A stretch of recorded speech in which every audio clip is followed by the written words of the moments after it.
Deepika well educated और सुलझी हुई लड़की थी, तो वही उसकी बेस्ट फ्रेंड राधा बहुत ही कलेशी और ड्रामेबाज इंसान थी, जिसे जब देखो बस ड्रामा करना पसंद था। एक तरफ दीपिका जो इतनी हंसमुख और दिलदार थी, तो वही राधा बहुत रोतड़ू थी, जो हर छोटी छोटी बात पर रोना शुरू कर देती। उसकी इसी आदत से सभी परेशान थे। दोनों का ही एक दूसरे के घर पर अक्सर आना जाना लगा रहता था। एक दिन राधा दीपिका के घर की डोरबेल बजाती है और दीपिका का भाई योगी दरवाजा खोलता है।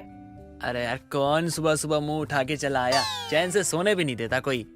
अरे राधा, तुम यहाँ क्या कर रही हो? वो भी सुबह सुबह? कुछ काम था क्या? ओह, तो तुम ये कहना चाहते हो कि मुझे यहाँ सुबह सुबह आना ही नहीं चाहिए? इतना कहकर राधा सीधे दीपिका के कमरे में चली जाती है और योगी उसकी तारीफ करते हुए बोल पड़ता है। उफ, क्या अदाएं हैं इसकी। इसी अदा पे तो मैं मरता हूँ, इसीलिए इसे इतना ज्यादा प्यार करता हूँ, लेकिन कभी बता नहीं पाया इसको, और क्या पता शायद ना भी बता पाऊँ। राधा दीपिका के रूप में पहुंचकर बहुत ज्यादा रोने लगती है और बोलती है, हाँ, तुम्हारा भाई मुझे बिल्कुल पसंद नहीं करता है। उसने आज मुझसे पूछा कि मैं सुबह सुबह यहाँ क्यों आई। एक तरफ से तो इतना पसंद करती हूँ उन्हें, और जब देखो मुझे ताना मारता रहता है। अरे बाबा, उसका वो मतलब नहीं होगा जो तुम सोच रही हो। अब रोना बंद करो, वरना चेहरे पर रिंकल्स आ जाएंगे। ये सुनते ही राधा का रोना बंद हो जाता है और वो अपने आंसू पोंछकर चुप हो जाती है। जिसके कुछ देर बाद दीपिका से बात करते हुए अपने घर आ जाती है और दीपिका जाकर योगी से बोलती है, भैया, आपने राधा को क्या बोला? वो बहुत रो रही थी। अरे मैं उसे कुछ क्यों बोलूंगा? अरे मैं तो उसे बहुत पसंद करता हूँ। ओह शिट, क्या बोल दिया मैंने? दीपिका जब ये बात सुनती है तो चौंक जाती है और बोलती है, अगर आप उसे पसंद करते हो तो आपने आज तक मुझे बताया क्यों नहीं? वो मैंने तुझे बताने का सोचा था, लेकिन फिर मैंने ये सोचा कि कहीं तुम्हारी दोस्ती खराब ना हो जाए, और क्या पता मैं उसे पसंद ही ना हूँ। फिर क्या फायदा जाकर शादी की बात करे, बात आगे बढ़े, और आखिर में क्या होगा? तेरी और उसकी दोस्ती खराब हो जाएगी मेरे कारण। इससे अच्छा छोड़ यार। अरे भैया, वो तो आप पर जान देती है। अब ये सब छोड़ो, मैं माँ को मनाती हूँ। हम उसके घर शादी की बात करने चलते हैं। दीपिका अपनी माँ कमला को सब बताती है, जिसके बाद कमला इस रिश्ते के लिए राजी हो जाती है और कुछ समय बाद ही योगी और राधा की धूमधाम से शादी भी हो जाती है। शादी की पहली रात अचानक लाइट चली जाती है और राधा रोने लगती है। लाइट चली गई। अब मेरी सुहागरात कैसी होगी? ये सब मेरे साथ ही क्यों होता है? हे भगवान, मैं पैदा ही क्यों हुई? तभी उसके पास खड़ी हुई दीपिका उसे समझाते हुए बोलती है, अरे मेरी क्यूट सी भाभी, इतनी चिंता मत करो। लाइट ही तो है, आ जाएगी। आप रोना बंद करो, वरना मेकअप खराब हो जाएगा। और फिर से राधा ये सुनते ही रोना बंद कर देती है। जिसके कुछ देर बाद लाइट आ जाती है और सब सुकून से सो जाते हैं। अगले दिन कमला राधा के पास आकर उससे बोलती है, बहू, आज तेरी पहली रसोई है, कुछ ऐसा बनाना कि बस मेरी आत्मा तृप्त हो जाए। जी माँ जी, जैसा आप बोले। इतना कहकर राधा रसोई में खाना बनाने चली जाती है और इतने में ही खाना बनाते हुए किसी फ्रेंड का कॉल आ जाता है और वो अपना खाना बनाना छोड़ देती है और फोन पर गप्पे लड़ाने लगती है। इस वजह से उसका सारा खाना जल जाता है और जलने की बदबू से दीपिका रसोई में आकर राधा से बोलती है, भाभी, आपका ध्यान कहाँ है? सारा खाना जल गया। दीपिका के इतना कहते ही राधा का ध्यान खाने पर जाता है और वो कॉल कट करके दहाड़े मारकर रोने लगती है और बोलती है, हाय, मेरी तो किस्मत ही फूट गई। आज मेरी पहली रसोई थी और आज ही खाना जल गया। हे भगवान, उठा ले मुझे। अब वो बहुत रो रही थी। ये देखकर दीपिका उसे चुप करवाती है और उससे बोलने लगती है, अरे मेरी प्यारी भाभी, खाना ही तो है, फिर बन जाएगा। तुम रोना बंद करो, वरना गला खराब हो जाएगा। हर बार की तरह राधा ये सुनकर चुप हो जाती है और दीपिका फिर से सारा खाना बना देती है, जिसे खाकर कमला राधा की तारीफ करते हुए बोलती है, वाह बहू, क्या खाना बनाया है तूने, बिल्कुल दीपिका जैसा। कितना अच्छा स्वाद है, तेरे हाथ तो बिल्कुल दीपिका जैसे हैं। जिसके बाद सब अपने कामों में लग जाते हैं और राधा पोछा लगाने लगती है और पोछा लगाते हुए उसका पैर फिसल जाता है, जिससे उसके पैर की हड्डी टूट जाती है। जिसके बाद वो एक बार फिर से दहाड़े मारकर रोने लगती है और बोलती है, हाय, मेरा पैर, मर गई रे, टूट गई। अब तो मैं आ रही हूँ भगवान आपके पास। इतने में ही दीपिका आकर उसे उठाने लगती है और बेड पर लिटा देती है, जिसे देखकर राधा बोलती है, भगवान, अब तो मुझे उठा ले इस दुनिया से। मुझे इस दुनिया में नहीं रहना है। मेरी प्यारी ननद और मेरी सबसे अच्छी दोस्त भी मुझे ना रोने को बोल रही है। ये सुनकर दीपिका हंस पड़ती है और बोलती है, अरे मेरी भाभी, तुम जितनी प्यारी हो ना उतनी ही रोतड़ू भी हो। अब दर्द है तो आप रोगी ही ना, मैं आपको चुप क्यों करवाऊं? इतने में ही डॉक्टर आकर राधा की पट्टी करके चला जाता है, जिसके बाद राधा रोना बंद कर देती है। समय बीतता है और ऐसे ही राधा आए दिन हर बात पर रोना रोया करती और दीपिका उसे चुप करवाया करती। एक दिन हार्दिक नाम का एक लड़का दीपिका को देखने आता है और उसे पसंद करके चला जाता है, जिसके बाद बड़े जोरों शोरों से दीपिका की शादी की तैयारियां शुरू हो जाती हैं। और एक दिन दीपिका और राधा शादी की शॉपिंग करने बाहर जाते हैं और एक केले के छिलके से फिसलकर राधा गिर जाती है और रोते हुए कहती है, आए गिर गई, लग गई रे, मर गई। क्या हुआ भाभी?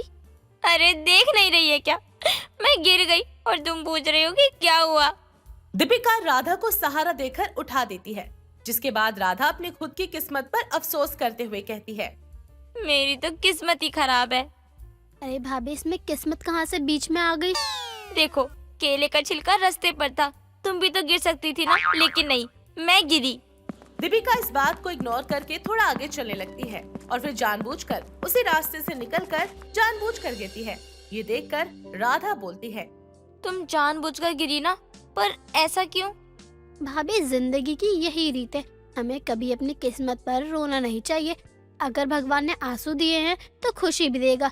अगर हम हर बात के लिए रोते रहेंगे तो भगवान हमारी किस्मत में आंसू ही लिख देगा। राधा को दीपिका की ये बात बहुत अच्छी लगती है और वो अपने मन में ठान लेती है कि वो कभी भी रोतड़ू लड़की की तरह बर्ताव नहीं करेगी, जिसके बाद वो बिल्कुल रोना छोड़ देती है। समय बीतता है और दीपिका की शादी का दिन आता है।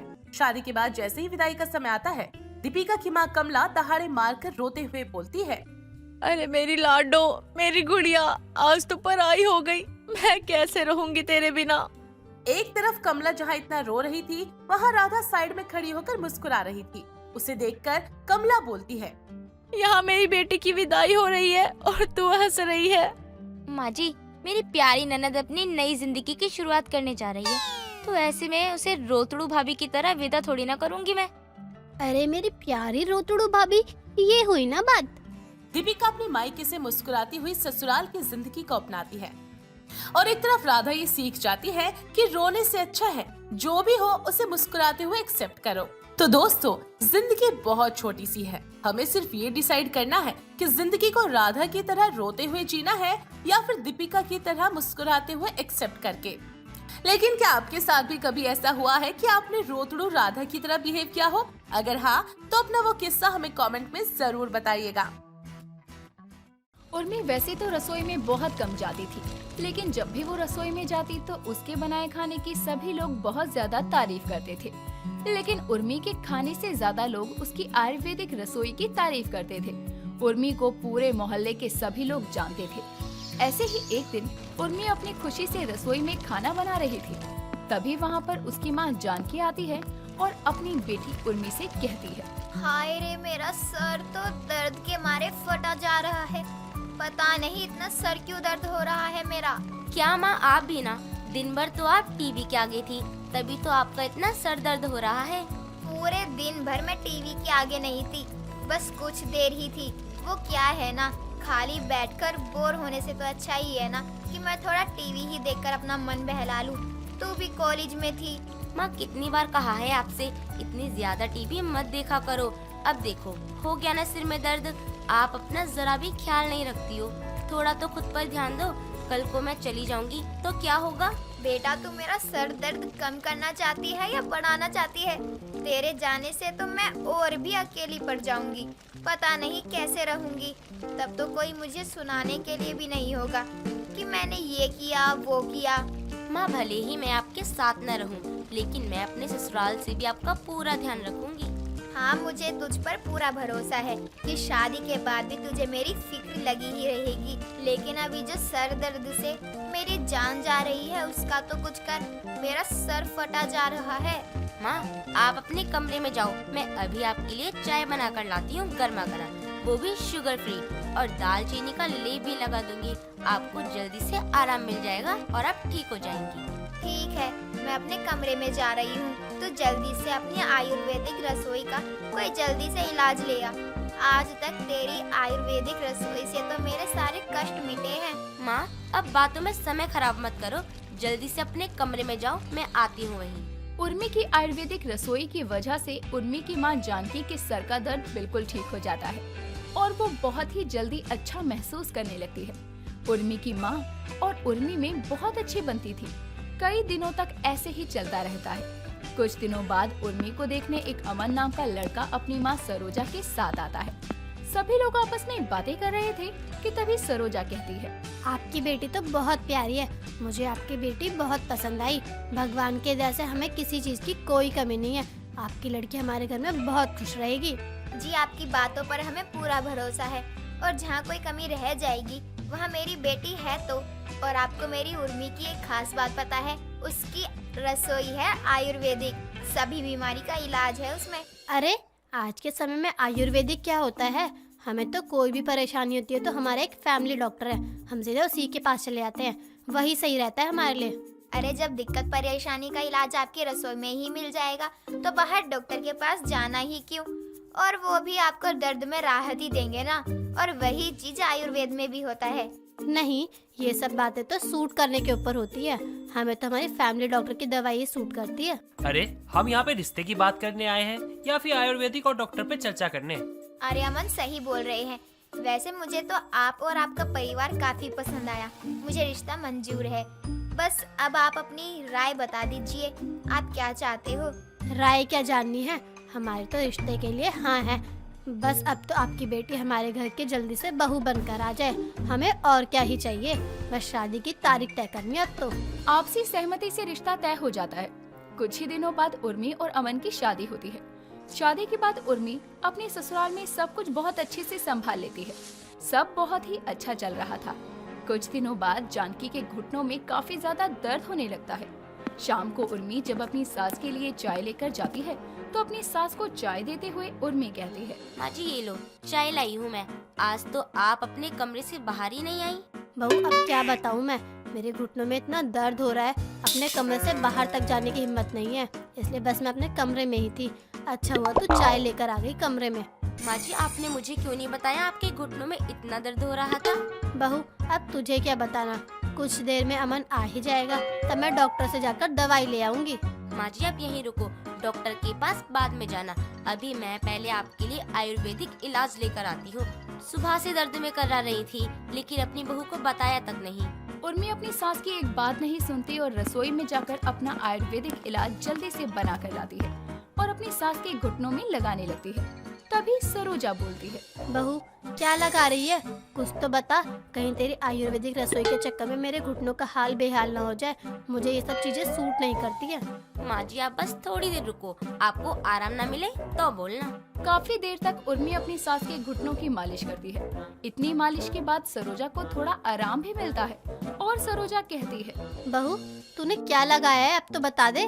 माँ जी ये आयुर्वेदिक इलाज है। सरसों के तेल में लहसुन की कली कूट के मिला देने के बाद वो घुटनों पर मालिश करने से आराम मिलता है। आपको अब ठीक महसूस हो रहा है ना? मुझे इतना भी दर्द नहीं हो रहा था जितना तूने बना दिया, वो तो बस तूने थोड़ा पैर दबा दिया इसलिए ठीक लग रहा है, वरना तो मैं ये आयुर्वेदिक इलाज में भरोसा बिल्कुल नहीं करती हूँ। कोई बात नहीं माँ जी, आपको आराम मिल गया, मेरे लिए वही बहुत है। आप आराम करिए, मैं चलती हूँ। दर्द इतना ज्यादा नहीं था जो घबराना पड़ता, मैं तो पहले भी ठीक ही थी, लेकिन तू ही अपने आयुर्वेदिक रसोई के नुस्खे उठा लाई, क्या हो गया, इससे कुछ तो नहीं हुआ ना? माँ जी लहसुन और सरसों के तेल से ही आपको आराम मिला है। आप मानो या मत मानो, लेकिन दर्द में राहत आपको मेरी आयुर्वेदिक रसोई से ही मिली है। बस तुझे तो मौका चाहिए होता है अपनी आयुर्वेदिक रसोई की बड़ाई करने का। सरोजा को घुटनों के दर्द से राहत तो मिल जाती है, लेकिन वो फिर भी इस बात के लिए अपनी बहू की आयुर्वेदिक रसोई को श्रेय नहीं देती। कुछ दिनों बाद अमन सीढ़ियों से उतर रहा था, तभी उसका पैर फिसल जाता है और उसके सर पर काफी चोट आती है।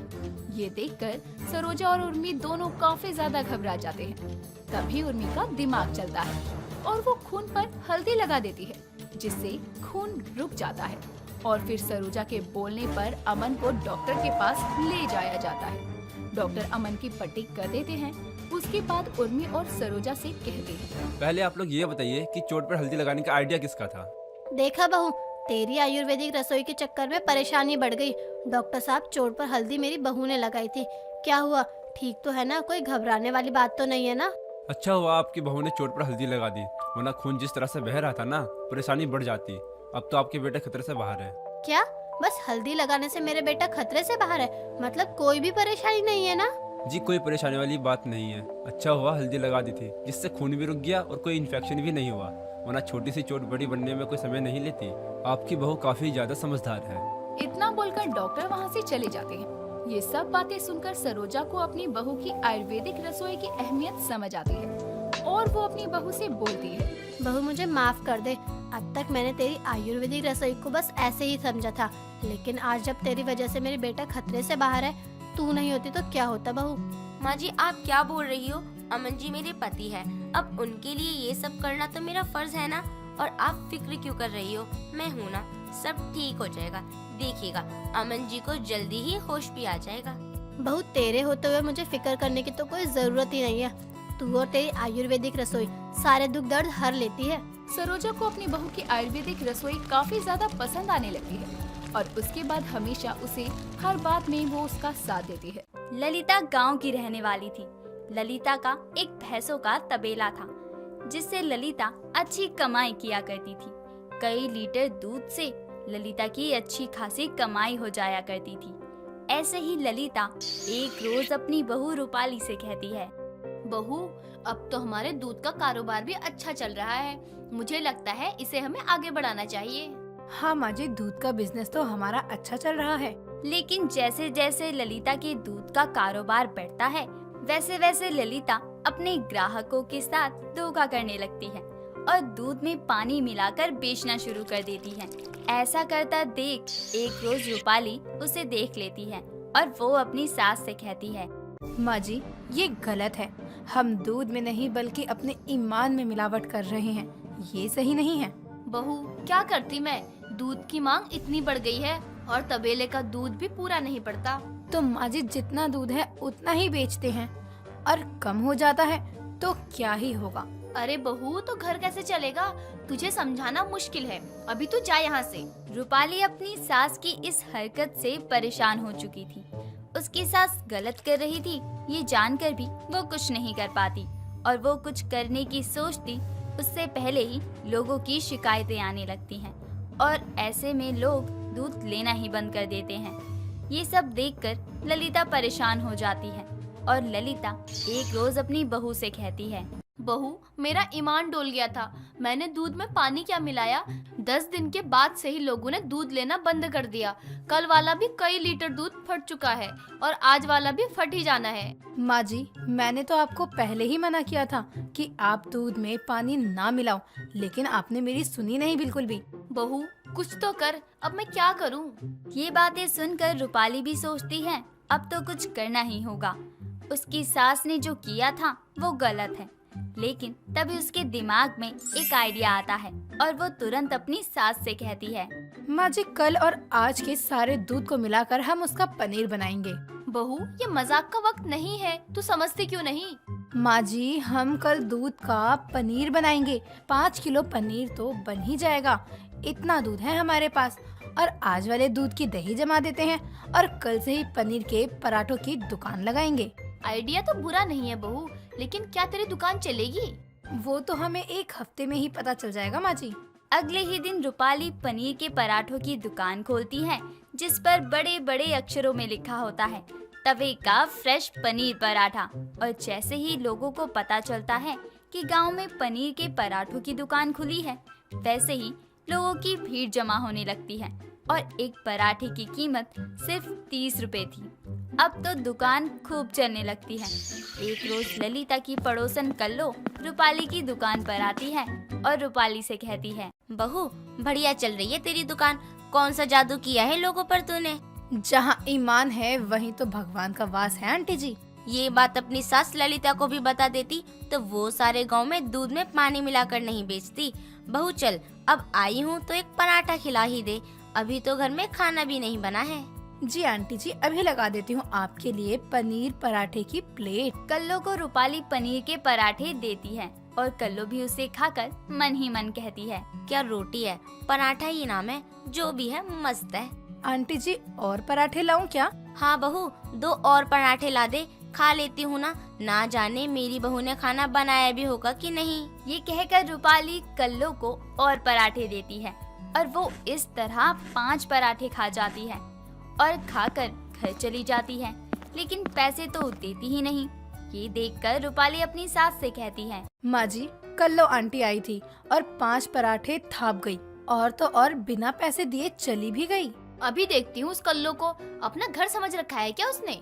माँ जी जाने दो, भीड़ थी, क्या पता इसलिए ना दिया हो, बाद में दे देगी, आप ना जाओ उनके घर पर। अब कल्लो रोज आने लगी थी रूपाली के पनीर के पराठे खाने के लिए और रोज ही 4 से 5 पनीर के पराठे धाप जाया करती। ये काफी समय तक चलता रहता है। एक रोज रूपाली खुद से कहती है, बहुत हो गया कल्लो आंटी का, अब मुझे इन्हें सबक सिखाना ही होगा, ये मेरा मुनाफे से ज्यादा नुकसान करवा जाती है। तभी अगले दिन कल्लो पनीर के पराठे खाने के लिए आती है तो रूपाली कल्लो के लिए पनीर की जगह कच्ची हरी मिर्च के पराठे लाकर देती है और जैसे ही मजे से कल्लो पराठे खाती है वैसे ही कल्लो चिल्ला पड़ती है और रूपाली से कहती है, बहू तूने मुझे ये क्या खिला दिया, पानी पानी पानी दे बहू, ना जाने पराठे में क्या था। आंटी जी, पनीर के पराठे में पनीर के अलावा और हो ही क्या सकता है, पर आप इस तरह से क्यों चिल्ला रही हो? बहू ना जाने क्या था उस पराठे में, मैं तो पनीर के पराठे समझकर थाप रही थी, ना जाने क्या था उसमें। ये कहकर कल्लो तो वहाँ से चली जाती है, लेकिन अगले ही दिन रूपाली नोटिस करती है कि उसकी दुकान पर एक भी ग्राहक नहीं आया है और वो ये देखकर अपनी सास से कहती है, माँ जी, आज ना जाने सबको क्या हो गया, कोई भी दुकान पर आ ही नहीं रहा। बहू, मैं भी तो कब से यही देख रही हूँ, न जाने आज सबको क्या हुआ है। रूपाली अपनी सास ललिता से ये बातें कर ही रही होती है कि तभी उसे गोलू दिखता है जो रूपाली की पड़ोस में ही रहा करता था। उसे देखकर रूपाली गोलू से कहती है, गोलू सुन, मुझे तुझसे एक काम है। हाँ चाची बोलो ना, क्या काम है? आज तू हमारी दुकान के पनीर के पराठे क्यों नहीं लेने आया? अरे चाची क्या बात कर रही हो आप? पापा तो कह रहे थे कि आप ना सड़े हुए पनीर के पराठे बेच रहे हो। और ये तेरे पापा से किसने कह दिया कि मेरी दुकान पर सड़े हुए पनीर के पराठे मिल रहे हैं? चाची सच बताऊंगा तो एक पराठा दोगी? चल ठीक है, दूंगी, पर सच बोलियो। चाची कल ना मेरे घर में ना कल्लो चाची आई थी जो कह रही थी रूपाली या ललिता की दुकान पर मत जाना, वो सड़ा हुआ पनीर का पराठा बेचती है। अच्छा, तो ये कल्लो आंटी की नई चाल है मेरी दुकान को बंद करने की, मैं तो इसे छोड़ूंगी नहीं। चाची मुझे मेरे पराठे दे दो और मुझे जाने दो। रुक जा मोटे, दे रही हूँ। अपना काम निकल गया तो मोटा, वरना गोलू बेटा कर रही थी। चल चुप करके अपने पराठे ले और निकल यहाँ से। जा रहा हूँ मैं भी, मुझे भी यहाँ रुकने का कोई शौक नहीं है, मैंने भी अपनी मेहनत की रोटी ली है, किसी का एहसान नहीं लिया। रूपाली ये सुनकर परेशान हो जाती है कि कल्लो की वजह से आज उसकी दुकान पर कोई नहीं आया। तभी वो अगले ही दिन अपनी दुकान खोलती है और अपनी दुकान के आगे एक स्पीकर लगा देती है जिसमें आवाज लगाकर वो कहती है, एक पनीर के पराठे पर एक पनीर का पराठा बिल्कुल फ्री। जी हाँ, आइए और पनीर के पराठों का जायका उठाइए। ये सुनकर कुछ ही देर में रूपाली के सारे पराठे बिक जाते हैं और अगले दिन भी ग्राहकों की लंबी भीड़ लगती है, जिसे देखकर कल्लो को अंदर ही अंदर जलन होती है, लेकिन वो कुछ कर भी नहीं पाती क्योंकि कल्लो की हर चाल फेल जो हो जाती थी। तभी कल्लो ललिता से आकर कहती है, ललिता और कैसी है तू, तेरी दुकान तो खूब चल रही है। उसे चलाने के लिए मेहनत लगती है जो सबके बस की बात नहीं है। तुझे तो दूसरों की मेहनत से जलना आता है। ये क्या बोल रही है ललिता, भला मैं क्यों किसी की मेहनत से जलने लगी? तू तो है ही ऐसी, तुझे इतनी दिक्कत थी मेरे दुकान से कि तूने तो सारे जगह में गा दिया कि मेरी दुकान के पनीर सड़े हैं। हाँ मैंने ही ये कहा था, क्योंकि तेरी बहू ने मुझे मिर्ची के पराठे खिलाए थे जिसे खाकर मैं कई दिनों तक बीमार रही थी। तो तू रोज दुकान का नुकसान कराएगी तो हम क्या ही कर सकते हैं। इस तरह ललिता कल्लो को कहती है कि किसी की मेहनत नहीं मारनी चाहिए, क्योंकि पहले तो वो खुद भी बेईमान थी, लेकिन अब वो सुधर चुकी थी। दोस्तों, अगर आपको ये कहानी पसंद आई तो इसे लाइक करें, शेयर करें और कमेंट करके बताएं कि कहानी में आपको सबसे अच्छा क्या लगा।